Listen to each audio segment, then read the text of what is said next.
En esta nueva lección vamos a ver cómo pasar a negativa e interrogativa el pasado simple de los verbos irregulares. Ya vimos el to be, el to have y el to do. Pues ahora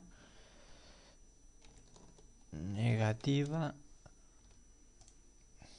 e interrogativa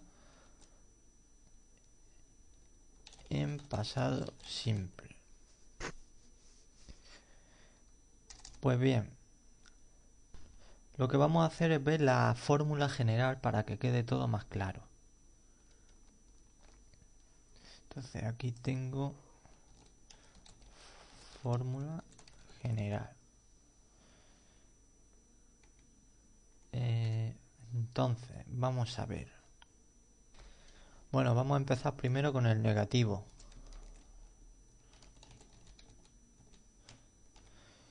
Y para el negativo tenemos que primero poner el sujeto, que puede ser un pronombre personal o un sustantivo, como ya sabemos. A continuación tenemos que añadir un auxiliar, el auxiliar did. Y a continuación not. Ahora explico lo del did. Y ya a continuación los complementos. Ponemos did.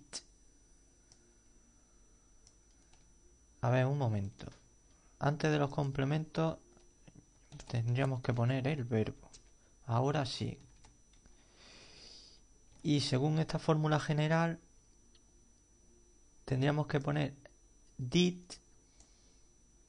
y el verbo. Pero esta vez no ponemos el verbo en pasado, aunque estemos en la forma pasada, sino que lo ponemos en presente. Vamos a ver un ejemplo y voy a explicar por qué se pone en presente. Por ejemplo, la frase He did not talk. Perdón, es talk.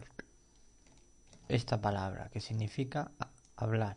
Ella no habló. Estamos en pasado en forma negativa. Ella no habló. Pues bien, ¿por qué usamos el verbo en presente si estamos en un pasado? Pues muy simple, porque estamos utilizando un auxiliar y en este caso es el auxiliar el que ponemos en pasado. Recuerda que vimos que el verbo to do en pasado. Por eso lo expliqué, porque ahora hacen falta para utilizarlo en este caso como auxiliar. Entonces, tiene que quedar claro eso, que en negativa e interrogativa también ponemos el verbo base o el verbo principal no en pasado, sino en presente.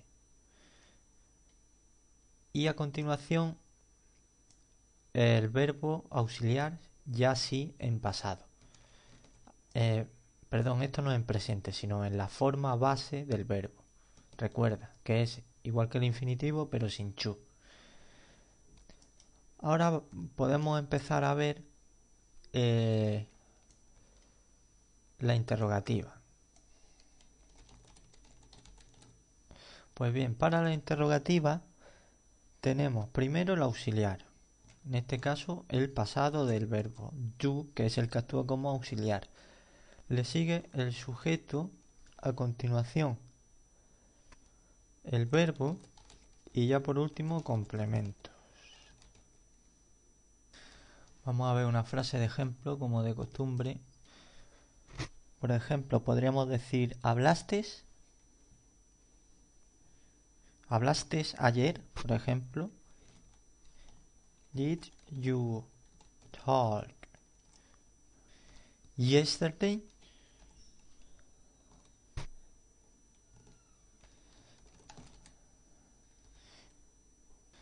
Ponemos la interrogación al final.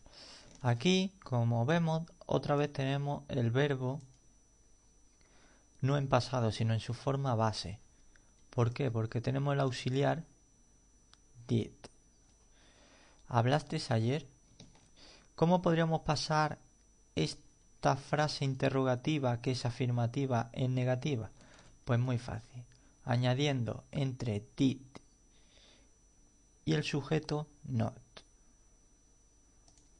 Lo voy a poner aquí en la fórmula general y entre paréntesis not, que iría ahí.